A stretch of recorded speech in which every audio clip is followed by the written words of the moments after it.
खाम अद्वियात पे टैक्स लग गया, तो आम आदमी तो दवाई खरीदता ही नहीं, वो बीमारी नहीं होता। सब्सक्राइब करें और बेल दबाएं ताकि कोई खबर रह न जाए। मिनी बजट की तफसीलात सामने आती चली जा रही हैं कि क्या कुछ महंगा हुआ, ये डिबेट जारी रहेगी, क्योंकि एक तरफ हुकूमत ये कहती है कि आम आदमी पर सिर्फ 2 अरब रुपए का बोझ पड़ेगा, कहीं कहा जाता है नहीं जी ये कोई 74 अरब रुपए का है जो हम वैसे टैक्स अब ले रहे हैं, बाकी तो टैक्स खत्म की जा रही है, बाकी जो टैक्स लिया जाएगा वो वापस कर दिया जाएगा, वो जो सेल्स टैक्स लिया जाएगा वो इस तरह से कि जी फवाद चौधरी साहब भी ये बता रहे हैं, समझा रहे हैं पूरी कौम को कि समझने की कोशिश करें ताकि एक टैक्स नेट में लोग आ जाएं, टैक्स दिया जाएगा तो फिर उनको वापस कर दिया जाएगा रिबेट में। जिस तरह एक्सपोर्टर्स के लिए ये होता है कि आप यहाँ पर दे दें, जब आप एक्सपोर्ट कर देंगे तो उसके बाद फिर आपको हम बाद में वापस करेंगे। तो ये बहुत जो बड़े बड़े एक्सपोर्टर्स हैं ये उनके लिए सहूलत होती है, ये आम आदमी के लिए नहीं है। यहाँ पर यह भी कहा जा रहा है कि जी टैक्स लेकर हम फिर रिबेट भी देंगे। लेकिन साथ एक खुशखबरी मैं आपको बता दूं, इससे पहले कि बाबर साहब, गुलाम मुर्तज़ा साहब जो है ना वो अब मिनी बजट के हवाले से अवामी जज्बात का इजहार कर दें। सर बाबर साहब, नेपरा ने बिजली सस्ती करने की मंजूरी दे दी है, 22 अरब रुपए का रिलीफ आवाम को इससे मिल सकेगा, और अब फैसला जो है हुकूमत ने इसका करना है, तो 99 पैसे फ़ी यूनिट कमी की गई है जो अप्रैल से जून 2021 की समाही में एडजस्टमेंट की मद में है। तो अच्छी खबरें भी डिस्कस करनी चाहिए सर। देखिए अप्रैल से जून में जो एडजस्टमेंट है, फ्यूल एडजस्टमेंट है, उस वाले से ये बिजली जो है इसकी कीमत को सस्ता किया जा रहा है। अप्रैल मई जून 3 महीने का रिलीफ है जो मिलेगा, उसके बाद आगे क्या होता है कोई पता नहीं। और 99 पैसे फ़ी यूनिट, 99 पैसे फ़ी यूनिट। अच्छा उसामा साहब, वैसे ही सर्दियाँ, सर्दियों में बिजली तो वैसे ही नहीं इस्तेमाल होती, तो अब जो चौंका बिजली वैसे ही बड़ी कम इस्तेमाल हो रही, तो उसका रिलीफ तो तब बनता कि गर्मियों में जब पंखे चलने थे उस वक्त आवाम को वो रिलीफ दें तो फिर तो उसका कोई फ़ायदा भी हो। सर्दियों में तो उसे बल्ब ही जलना है। खैर, लेकिन उसामा साहब ये जो बात की जा रही है कि जिससे 2 अरब रुपए का इजाफी बजट आम आदमी पे पड़ेगा, पहले तो मुझे आम आदमी की डेफिनेशन दे दें सर। मैं बता पेट्रोल की कीमत बढ़ेगी, कपड़े 17% सेल टैक्स बढ़ेगा ना सर। एक गरीब आदमी, हाँ वो लंडे के कपड़े पहनता है, लंडे के कपड़े पे इन्होंने कोई टैक्स नहीं लगाया, बड़ी मेहरबानी की है। वो वहाँ पर कल आता रहा कि जनाब सेकंड हैंड जो कपड़े हैं उन पे कोई टैक्स नहीं लगा, यानी कि सारी कौम को सेकंड हैंड कपड़ों पे जो बाहर से आते हैं और लंडे बाजारों में बिकते हैं उस पे लगा दिया गया है, वहाँ जाएँ वहाँ पर सस्ते मिल जाएंगे। लेकिन डॉलर की कीमत बढ़ गई है, लंडा भी महंगा हो गया। जब लंडा महंगा हो गया तो अब ये बड़ी मेहरबानी की कि उस पर मज़ीद टैक्स नहीं लगाया ताकि ये ना हो गया आवाम सर्दी में नंगे फिरते रहें। तो समा साहब ये बड़ी मेहरबानी है गवर्नमेंट की। बाकी तो हर चीज़ पे जिस पे GST जो है 7% से 17% तक लेके गए हैं, उससे इम्पोर्टेड दूध, हर वो चीज़ जो बाहर से आ रही है वो सारी महंगी हो गई। सर जाहिर है अल्टीमेटली फिर ये कहा जाएगा कि आम आदमी कौन है। मैं उसकी डेफिनेशन, गवर्नमेंट की जो डेफिनेशन करता है, जो सुबह उठता है जाके लंगर खाने से अपने बीवी बच्चों के साथ जाता है, नाश्ता करता है, दोपहर को लंगर खाने में जाके खाना खाता है, रात को जाके वहाँ से खाना खा के सो जाता है अल्लाह का शुक्र अदा करके। उसने ना कपड़े खरीदने हैं, ना उसने बच्चों को स्कूल भेजना है, ना उसने बिजली का बिल देना है, ना उसने मोटरसाइकिल चलानी है, ना उसने घर का किराया देना है, ना उसने कोई आटा खरीदना है, ना उसने चीनी खरीदनी है, ना उसने सब्जी खरीदनी है, ना उसने फल खरीदना है, ना उसने डॉक्टर के पास जाना है। ये आम आदमी है समा साहब। अच्छा, अब ये आदमी आप मुझे ढूंढ दें कि कहाँ पे रहता है, मुझे तो कहीं नहीं मिला। अच्छा देखें, अब एक तरफ ये है कि जी हुकूमत ये कह रही है कि जी हमने ये किया है कि ताज़ा दूध, गंदम और दालों पर सेल्स टैक्स नहीं लगेगा, मुर्गी, गोश्त, गन्ना और चीनी का खाम माल भी मुस्तस्ना हो गया, इन पर भी टैक्स नहीं है। अद्वियात महंगी हो जाएंगी, खाम अद्वियात पे टैक्स लग गया तो आम आदमी तो दवाई खरीदता ही नहीं, वो बीमारी नहीं होता, वो जो इम्पोर्ट। बिल्कुल ये बात आपकी दुरुस्त है। अच्छा, दरसी कुतब स्टेशनरी पर भी छूट है, खुसूसी इक्तिसादी जोन के प्लांट और मशीनरी पर भी टैक्स नहीं लगेगा। ये एक तरफ ये है। दूसरी तरफ साइकिल पर भी टैक्स लगा दिया गया है जो पहले जिस पर टैक्स नहीं था। अब मेरा ख्याल है कि शायद हुकूमत का ख्याल है कि ये सिर्फ अब साइकिल अमीर आदमी लेता है, इसलिए कि आम आदमी तो साइकिल भी नहीं चलाता। नहीं, अब मुझे नहीं समझ आई। सही बात आप कर रहे हैं, मोटरसाइकिल भी नहीं चलाता है, पेट्रोल महंगा है, और साइकिल भी नहीं चलाता, वो बेचारा पैदल ही चलता है। समझा, आम आदमी की डेफिनेशन ये साइकिल पता नहीं एक्सरसाइज के लिए अमीर आदमी खरीदता है।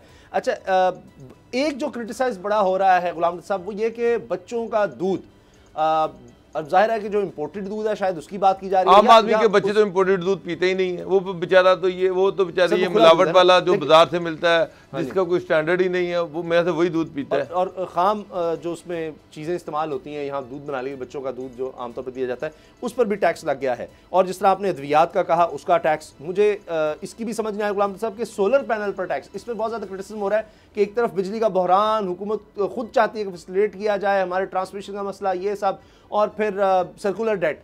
तो आप जब इस तरह लोग ऑल्टरनेटिव जा रहे थे, देहात में लोग लगा रहे थे, ट्यूबवेल इस तरह लगा रहे थे, यानी इससे बिजली की चोरी भी आपकी बच जाती है, आपकी खपत बेहतर होती है, ट्रांसमिशन का मसला ही आपका खत्म हो गया, वहीं पर बननी है, ज़ाया नहीं होनी, वहीं पर इस्तेमाल हो जानी है। तो अब बहुत से लोग इस तरफ जा रहे थे, तो ये उनको डिस्करेज किया गया है, क्या है? सबसे पहले तो ये है कि जी ये मिनी बजट के जितने भी टैक्सेस हैं ये हर शख्स के ऊपर लगने हैं और इसका असर मुआशरे के तमाम तबकात पर होगा। उसमें गुरबा पे क्योंकि ज़्यादा इसलिए होता है कि उनका जो इनकम है वो कम होती है। इनकम कम होने की वजह से उनको इसके असरात ज़्यादा नज़र आते हैं। जो अभी बात कर रहे थे बाबर डोगर साहब के लंडे की बात कर रहे थे, मैं आपको ये बता दूं FBR की वेबसाइट पे जाके चेक कर ले, 40 रुपये फी केजी लंडे के ऊपर टैक्स है, 40 रुपये फी केजी, इसको चेक कर लिया जाए जी। और इसके बाद अगर हम आगे बढ़ते हैं, बच्चे के दूध की जब आप बात करते हैं, बच्चा देखिए अमीर का हो या गरीब का हो, दूध जितना सस्ता होगा उतना ही लोगों को एक्सेस होगा उस तक, और लोग बच्चों को न्यूट्रिशन के हवाले से अपने लिए बच्चों के लिए बंदोबस्त कर सकेंगे। और ये इमरान खान साहब खुद इस बारे में बात कर चुके, स्टंटेड ग्रोथ पाकिस्तान में बहुत ज्यादा है, नहीं बच्चों में ग़िज़ाइयत की कमी है, सही तरह से उनकी नशोमान नहीं हो रही। लेकिन हुकूमत ये कहती है कि जी ये खुले दूध की बात नहीं हो रही, गरीब आदमी कौन सा जाकर ये जो पैकेट का दूध होता है या बच्चों के लिए जो दूध आम मार्केट में मिलता है, आप स्टोर से लेते हैं, फार्मेसी से लेते हैं, वो गरीब आदमी तो पहले ही नहीं अफोर्ड कर सकता। समझ साहब, गरीब आदमी जो है वो ओपन दूध भी अफोर्ड नहीं कर रहा, वो भी 130 रुपए किलो मिल रहा है। जो बंदा 400-500 रुपये रोज का कमा रहा है, मुझे बताएं वो घर का किराया दे, वो मैं तो देखा कि वो भी अफोर्ड नहीं कर सकता। उसके तो बस में ये नहीं है कि वो घर में सब्जी पका सके। तो मेरा ख्याल है कि इन्होंने यही सोचा हुआ कि आम आदमी तो वही है जो लंगर खाने से चाय भी पीता है, रोटी भी खाता है, घर वही आम आदमी है जिसको इसकी दुनिया से वो उसके बाद गोशा नशीनी इख्तियार कर लेता है, जंगल में चला जाता है, वहाँ से फिर आता है, फिर आगे रोटी खा के जंगल में चला जाता है। ना जहाँ ना पर बिजली है, ना गैस है, ना पेट्रोल है, ना उसको कोई चीज़ खरीदनी पड़ती, ना वो दवाइयाँ खरीदता है, ना वो बीमार होता है, ना वो कपड़े पहनता है, वो आम आदमी है। क्या अब मुझे बता दें कि आप इस तरह के लोग देखते होंगे, मुझे तो नजर नहीं आते। आपकी बात काफी सही जी। गुलाम साहब जो बात की जा रही है, देखिए सोलर पैनल की आपने बात की थी, ये पॉलिसीज जो हैं जिस कहते हैं कि IMF जो है बजट देता है, IMF चीजें करता है। अगर बिजली की कीमतें रोज बरोज नहीं बढ़ेगी, फर्नेस ऑयल पे बिजली नहीं बनेगी, पेट्रोल जो है उसकी कीमत भी नहीं बढ़ेगी, टैक्सेशन इकट्ठा नहीं होगा, और दीगर जो मदाद हैं जैसा बराह रास्त टैक्सेशन है, दूध, चीनी, पत्ती, चाय, हर चीज़ के ऊपर जो साबुन, टूथपेस्ट, ब्रश, जो कुछ भी आप लेंगे उसके ऊपर टैक्स है। इवन कि मैं आपको बताऊं कि एक ब्रश जूते पॉलिश करने वाला, उसके ऊपर कोई 45-50 रुपये टैक्स था, 195 रुपये उसकी कीमत थी।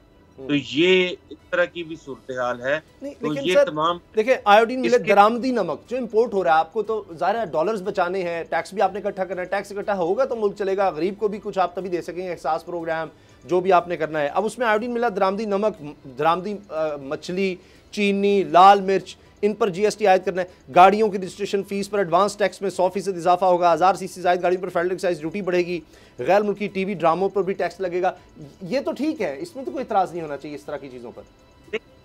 देखिए लग्जरी आइटम्स के ऊपर तो हम कहते हैं कि टैक्सेशन आप करें, जिसको अफोर्डेबल होगा वो कर लेगा, लेकिन जो की ज़रूरत ज़िंदगी है उनको तो इस तरह ना करें कि वो और से मजीद आगे वो गुर्बत की जानब और खुदकुशी की जानब चला जाए। ये सोचने की बात थी कि इसमें अगर सोलर पैनल आप उसकी ड्यूटी फ्री कर देते, उसको एक घर में कम से कम किसी को रिलीफ ही मिल जाता कि एक बैटरी एक सोलर लगा के तो 2 कमरों की एक कमरे की बत्ती चला लेता कोई गरीब आदमी, तो उससे एटलीस्ट ये था कि बिजली के इनके बिलों। लेकिन वही बात है कि ये इन्होंने तो जो बिजली की कीमतें बिजली के जरिए से टैक्सेशन इकट्ठा करना है ना, तो ये तो दुकानदार कि बिजली वाले जो डिस्कोज हैं, कंपनियां हैं, वो टैक्स इकट्ठा करके देती है, सुई नादरन सुई सदरन जो है टैक्स इकट्ठा करके देती है। इसी तरह से बाकी जो टैक्सेस इकट्ठे करने, टैक्स कलेक्शन वाले पॉइंट्स हैं, पेट्रोल पंपों वाले टैक्स कलेक्ट करके देते हैं। तो ये इस तरह कि इन्होंने ये इनके एजेंट्स हैं, जो तमाम जो कलेक्शन सेंटर्स हैं, जो आवाम की जेबों से पैसे इनको मुंतकिल करते हैं, तो ज़ाहिर है उनको फैसिलिटेट तो फिर करना पड़ता है, और ये पैसे हमने वापस भी करने हैं IMF के। लेकिन वही सूरत है, मैं एक जुमला कहूँगा कि शौकत तरीन साहब ने जब ये आए थे, बड़े ऐलानात किए थे, बड़ी बात की थी कि अब हम वो कड़ी शरायत उनकी नहीं मानेंगे, हम आगे इस तरह के काम नहीं करेंगे, और आप देख लें कि वही काम उन्होंने किए हैं, और कोई उनकी जो अच्छा, लेकिन एक चीज़ मुझे आप दोनों बताएं कि ये जो अपोजिशन कह रही है, ख्वाजा आसिफ ने कहा जी सारा मुल्क अब IMF के पास रखवा दिया गया है, स्टेट बैंक तक आपकी खुद मुख्तारी, सब कुछ अब IMF के पास है, जो वो चाहेगा वो किया जाएगा। असद उमर साहब ये कहते हैं, दूसरी तरफ उन्होंने बड़ी जज्बाती और बड़ी तनकीद की कि जी ये ऐसे कहते हैं कि पता नहीं क्या इनके दौर में दूध और शहद की नहरें बह रही थी, और इस तरह के इल्ज़ामात ये लगा रहे हैं, इनको क्या पता कि आम आदमी का क्या है, ये सिर्फ पॉइंट स्कोरिंग है। आप इस पर क्या कहेंगे? तो समा साहब, मसला ये है कि असद उमर साहब ये कह रहे हैं कि इनके दौर में दूध और शहद की नहरें बह रही थी, तो उस वक्त असद उमर साहब के जो कप्तान थे वो क्या क्लेम कर रहे थे, ज़रा वो बताएं। 100 दिन का जो मैनिफेस्टो था वो बताएं, किस तरह से अवाम की हालत बदलनी थी वो बताएं, इनके पास जो इकनॉमिक फार्मूला था वो बताएं। ये वो बताएं कि जनाब जब ये इनको पता था इकोनॉमी की क्या सूरत हाल है, जब ये कह रहे थे कि जनाब बाहर से इतना पैसा आ जाएगा, इतना पैसा हम टैक्स से इकट्ठा कर लेंगे, अवाम के पास पैसों की फरवानी होगी, नौकरियां आम होंगी, और ये जो सारे इनके अपने दावे थे वो ज़रा तकारीर चला इमरान खान साहब की, जो इलेक्शन से एक हफ़्ता पहले वो तकारीर कर रहे थे, वो भी चला के बताएं कि वो क्या कह रहे थे और अब क्या कह रहे हैं।